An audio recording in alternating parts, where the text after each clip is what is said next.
সাবেক মন্ত্রী আব্দুল লতিফ সিদ্দিকী, ঢাকা বিশ্ববিদ্যালয়ের অধ্যাপক শেখ হাফিজুর রহমান কার্জন এবং সাংবাদিক মঞ্জুরুল আলম পান্নাকে ডিবি কার্যালয়ে নেওয়া হয়েছে। এ বিষয়ে আলোচনা করতে রাজধানীর মিরপুর ডিওএইচএস থেকে আমাদের সঙ্গে যোগ দিচ্ছেন জনতার দলের চেয়ারম্যান অবসরপ্রাপ্ত ব্রিগেডিয়ার জেনারেল মোহাম্মদ শামীম কামাল। আপনাকে স্বাগত জানাই ইন্ডিপেন্ডেন্ট সংবাদে। ঢাকা রিপোর্টার্স ইউনিটিতে মঞ্চ ৭১-এর আলোচনায় যোগ দেওয়ার পরে আব্দুল লতিফ সিদ্দিকী সহ অন্যদের সাথে আসলে যা যা ঘটেছে এই বিষয়ে আপনি কি বলবেন? জি, আপনাকে ধন্যবাদ আমাকে সাথে নেওয়ার জন্য। বিষয়টি দুঃখজনক। আজকে যে তিনজনকে সেখানে অবরুদ্ধ করা হয়েছে এবং তাদেরকে পরবর্তীতে ডিবির কাছে হস্তান্তর করা হয়েছে, এখানে পদ্ধতি কোনো জটিলতা আমি দেখছি না। কিন্তু বিষয়টা হচ্ছে যে তারা যে দাবিটা করতে এসছে সেটা হচ্ছে যে সংবিধান এবং গণপরিষদ নির্বাচন নিয়ে যে কথাবার্তা সেগুলি সেগুলি তারা বলতে এসছেন। এখন কথা হলো যে সময় বাংলাদেশের ৫ই অগাস্টের পরে খুবই অস্থির সময় আমরা এটা পার করছি। কোনো জায়গায় কোনো ধরনের শিষ্টাচার বলে কোনো কিছু নাই। কোনো জায়গায় কোনো সাংবিধানিক প্রয়োগ বা নিয়মের যে বালাই সেটার কোনো মানে প্রয়োগ আমরা দেখতে পাচ্ছি না। আইন শৃঙ্খলা পরিস্থিতির চরম অবনতি হয়েছে। ইতোমধ্যে আওয়ামী লীগের সকল কার্যক্রম, আওয়ামী লীগ এবং এর অঙ্গ সংগঠনের কার্যক্রমকে নিষিদ্ধ করা হয়েছে। এখন যদি তারা এটা আওয়ামী লীগের প্ল্যাটফর্ম থেকে করতো তাহলে এটা বড় আপত্তির জায়গা ছিল।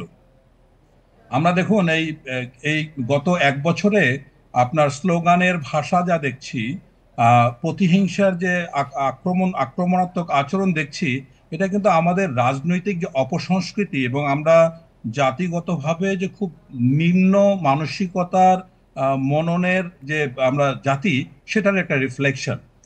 কিন্তু কথা হলো যে এখানে আমরা দেখতে পেলাম যে মঞ্চ ৭১-এর এই প্ল্যাটফর্মে আসার কথা ছিল ডক্টর কামাল হোসেন। তাহলে কামাল হোসেনের মতো গুরুত্বপূর্ণ ব্যক্তি যিনি সংবিধান নিয়ে গত কয়েকদিন ধরে কথা বলছেন, উনি কেন আসলেন না? আমার ধারণা যে কামাল হোসেন এই বয়সে ওই অপমানটাকে সহ্য করতে পারবেন না বলে উনি আসেননি, আমার ধারণা এটা। এখন যে তিনজন এখানে আসছেন ঢাকা বিশ্ববিদ্যালয়ের অধ্যাপক কার্জন সহ, আম, আপনারই আহ, কথার সাথে যদি একটু যুক্ত করতে চাই, যেমনটা আপনি বলছিলেন অপমানের কথা এবং যে পরিস্থিতির কথা আসলে বলছিলেন, সব মিলিয়ে আজকের ঘটনার মধ্য দিয়ে কি তাহলে প্রমাণিত হচ্ছে যে মতের বিরোধে কাউকে কথা বলতে দেয়া হবে না?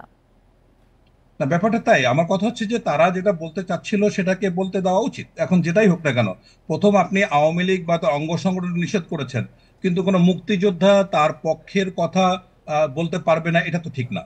আমরা গত কয়েকদিন ধরে লক্ষ্য করছি যে বিএনপি নেতা ফজলুর রহমান থেকে শুরু করে বিভিন্ন জায়গায় তারা তাদের যেটা মতামত সেটা বলেছেন। এটাকে প্রতিবাদ করার ভাষা এরকম হতে পারে না, আমি এটার বিরোধিতা করি। আমি মনে করি না যে এখানে শিষ্টাচার এবং যে শব্দচয়ন, যে ভাষা ব্যবহার করা হচ্ছে, এটার মধ্যে শালীনতার যথেষ্ট ঘাটতি হচ্ছে।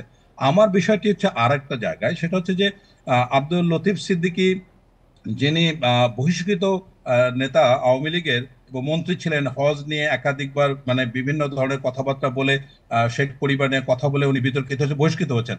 আমার আমার যেটা ধারণা যে এনাদের একটা কারণ হচ্ছে ভবিষ্যতে আওয়ামী লীগ যখন ক্ষমতায় আসবে তখন তারা এই আজকের যে ঘটনা এগুলিকে পুঁজি করে একটা কিছু ফায়দা লুটতে চাচ্ছেন। সুতরাং তাদেরও এখানে বুঝতে হবে যে এটা কোনো স্বাভাবিক সময় যাচ্ছে না। এখানে অস্থিরতা, প্রতিহিংসা, নির্যাতন, অপমান, এটা নিত্যদিনের একটা আরেকটা বিষয় হয়ে প্রশ্ন আসছে। একটু আপনাকে করতে চাই যে আব্দুল লতিফ সিদ্দিকী, সাংবাদিক মঞ্জুরুল আলম পান্না সহ আলোচকদের বিরুদ্ধে কি কোনো মামলা ছিল কিনা? যদি মামলা থেকে থাকে তাহলে তাদেরকে আগে কেন গ্রেফতার করা হয়নি? মামলা ছিল কিনা আমি জানি না, মামলা থাকতেই পারে। আর মামলা থাকলে তো তাদেরকে আগেই গ্রেফতার করা উচিত বলে আমি মনে করি। অনেক এত সারা দেশে এত অসহায় মানুষকে গ্রেফতার করা হচ্ছে বিনা কারণে। আর যদি তারা এরকম দাগি আওয়ামী লীগের হিসেবে তাদেরকে গ্রেফতার করা না থাকে, তাহলে এটা রাষ্ট্রের ব্যর্থতা। তো সব মিলে আমার কাছে মনে হচ্ছে এই সময়টাতে সকলকে একটু সংযত হওয়া উচিত ছিল। এই সংযত আচরণ আমরা কেউই কিন্তু দেখাতে পারছি না। যারা তাদেরকে অবরুদ্ধ করেছে তারাও এটা বিশৃঙ্খলা বা তারাও খুবই বাড়াবাড়ি রকমের একটা কাজ করেছে।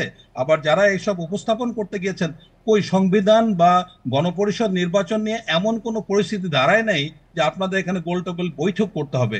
সরকার তো যথেষ্ট সচেতন।